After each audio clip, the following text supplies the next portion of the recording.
A Azevedo e Travassos divulgou seu resultado referente ao primeiro trimestre de 2024. E nesse vídeo aqui, nós vamos dar uma olhada nesse balanço. Será que foi bom? Será que foi ruim? Será que foi mais ou menos? E também vamos falar um pouco sobre as perspectivas para a Azevedo em 2024. Então tu já sabe, deixa o like, te inscreve no canal, torne-se membro aqui do canal também e assiste esse vídeo até o final.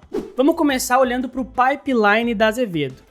Nesse primeiro trimestre de 2024, o pipeline da companhia fechou mais ou menos 7 bilhões e meio de reais. Foi uma diminuição considerável com relação ao pipeline do final de 2023, que estava na casa de 11 bilhões de reais. Mas isso não é grande problema, o pipeline tem bastante volatilidade, até mesmo porque o pipeline engloba vários tipos de projeto, desde aquele projeto com a negociação mais avançada até aqueles projetos em negociação mais embrionária, que muitas vezes não vão para frente mesmo. Já o backlog da companhia nesse primeiro trimestre de 24 fechou em 679 milhões de reais. Também uma diminuição quando comparado ao quarto trimestre de 23, onde o backlog era de 788 milhões de reais. Grande parte dessa diminuição do backlog se deve ao contrato que a Reftus tinha com a Trident, que acabou vencendo no final do ano passado.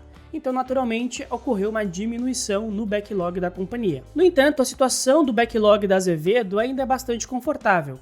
Isso porque cerca de 80% desse backlog é referente àquele contrato com a Equinor, que é um contrato grande, bastante rentável, tem boas margens e vai trazer essa tranquilidade para a companhia. Mas, obviamente, a Azevedo está trabalhando para repor, para aumentar esse backlog e trabalhar ali com mais ou menos 1 bilhão de backlog, que sempre foi a meta da empresa. Falando agora da receita bruta da Azevedo, nós tivemos uma queda de 11,8% do quarto TRI de 23 para o primeiro trimestre de 2024. Isso aconteceu por alguns motivos. Primeiramente, o próprio contrato com a Trident que foi encerrado. E depois, a Azevedo tem contratos que estão em fase final e um contrato grande com a Equinor que está em fase inicial. E isso aqui é muito importante de entender, porque como que funciona o ciclo econômico da Azevedo? No início do contrato, como é o caso do contrato da Equinor, a empresa tem receitas menores justamente porque o contrato está iniciando, tem que se mobilizar toda a obra e lá no final do contrato a empresa também tem receitas um pouco menores, justamente porque está acabando o contrato e tem que começar a desmobilizar aquela obra. E como a Azevedo tem parte relevante dos seus contratos ou iniciando ou finalizando, isso acarretou em uma receita bruta menor para a companhia nesse primeiro trimestre. O mesmíssimo movimento aconteceu com a receita líquida da Azevedo, que diminuiu 14,4% do quarto trimestre de 23 para o primeiro trimestre de 2024. E aqui só para pontuar, eu sempre vou comparar esse primeiro trimestre de 24 com o quarto tri de 23, porque seria muito injusto comparar o primeiro trimestre desse ano com o primeiro trimestre de 2023, porque no primeiro trimestre do ano passado não tinha ocorrido ainda todo aquele problema com artérias que aconteceu tudo que a gente já sabe. No entanto, isso é algo muito importante, apesar da receita bruta e da receita líquida da Azevedo terem diminuído em relação ao trimestre passado, o lucro bruto aumentou consideravelmente. O lucro bruto da Azevedo havia sido de 0,9 milhões de reais no quarto TRI de 2023. E agora, no primeiro TRI de 2024, esse lucro bruto foi de 14,3 milhões de reais. Uma alta ali de 1.456%, algo realmente muito relevante. E o que fez com que a Azevedo tivesse um lucro bruto muito melhor, mesmo com as receitas caindo, foi a margem bruta da companhia. A margem bruta da Azevedo cresceu 26,9 pontos percentuais do quarto TRI de 23 para o primeiro TRI de 24, saindo de 1,6% para 28,5%. E isso aqui é muito relevante, pessoal, porque isso aqui mostra que os novos contratos que a Azevedo vem pegando nos últimos tempos são contratos realmente com margens muito superiores aos antigos. A exemplo do contrato com a Equinor, que a própria Azevedo já deixou nas entrelinhas, que é um contrato muito rentável para a companhia. Então isso aqui é muito importante e eu espero que a empresa mantenha essa acurácia na hora de escolher contratos. A empresa precisa realmente escolher os melhores contratos com as melhores margens para que isso acabe gerando retorno para o acionista. E com tudo isso, o resultado líquido da Azevedo foi um prejuízo de 16,9 milhões de reais.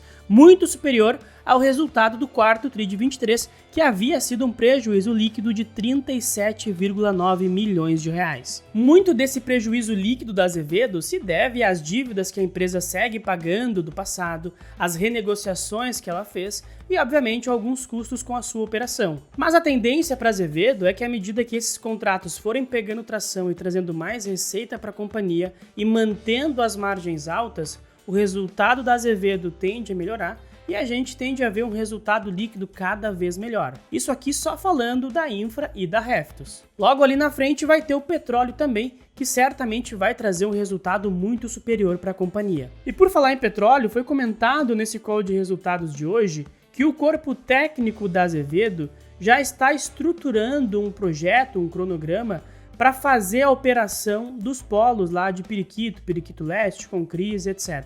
Essa operação, obviamente, visa ativar os poços que hoje estão desativados, trazer esses poços de novo para a operação e também, eventualmente, perfurar novos poços naqueles campos. No entanto, a empresa ainda está esperando a aprovação da ANP, Agência Nacional de Petróleo. Toda a transação envolvendo ativos de petróleo precisa ser aprovada pela ANP.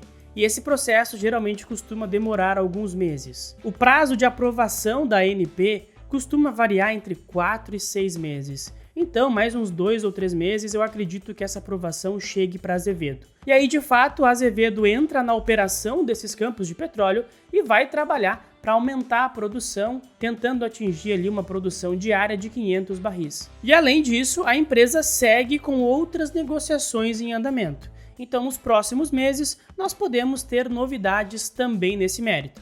Além disso, outra coisa muito importante para a Azevedo e que pode acontecer a qualquer momento, ou melhor, já era para ter acontecido, é o programa de descomissionamento da Petrobras. Esse vai ser um programa gigantesco para descomissionar uma série de plataformas de petróleo, já era para ter acontecido no ano passado, foi adiado para esse ano, e agora a gente está esperando a nova diretriz da Petrobras com essa nova gestão que tomou posse da empresa. E isso é muito importante para a Azevedo, porque justamente a Reftos é uma das principais empresas nesse setor aqui no Brasil e é uma das grandes favoritas para arrematar um ou mais lotes desse leilão de descomissionamento. E aqui é muito bom ressaltar que os contratos que podem vir desse programa de descomissionamento tendem a ser contratos muito grandes e com margens muito interessantes. Portanto, é realmente algo muito importante para a Azevedo e a gente espera que isso aconteça o quanto antes.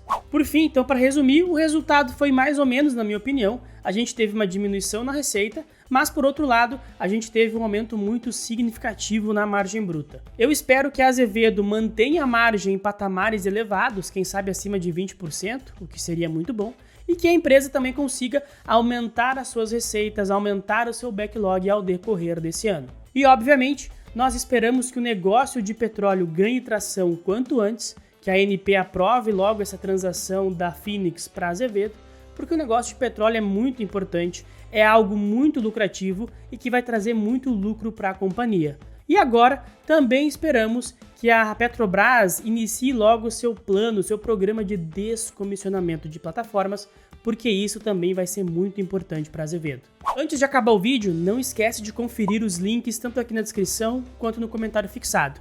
Ali tem o link para minha assessoria de investimentos e para minha mentoria individual. A assessoria de investimento é para aqueles investidores que têm um capital para investir a partir de R$300 mil. Para quem não tem ainda os R$300 mil, mas mesmo assim quer a minha ajuda, aí a melhor opção é a mentoria de investimentos. Escolhe a que fica melhor para você, clica no link, preenche o formulário que eu mesmo entro em contato contigo. E por fim, não esquece, deixa o like no vídeo, te inscreve no canal, ativa as notificações e compartilha esse vídeo com todo mundo, com amigo, com inimigo, com familiar, enfim. Muito obrigado pela atenção e até a próxima.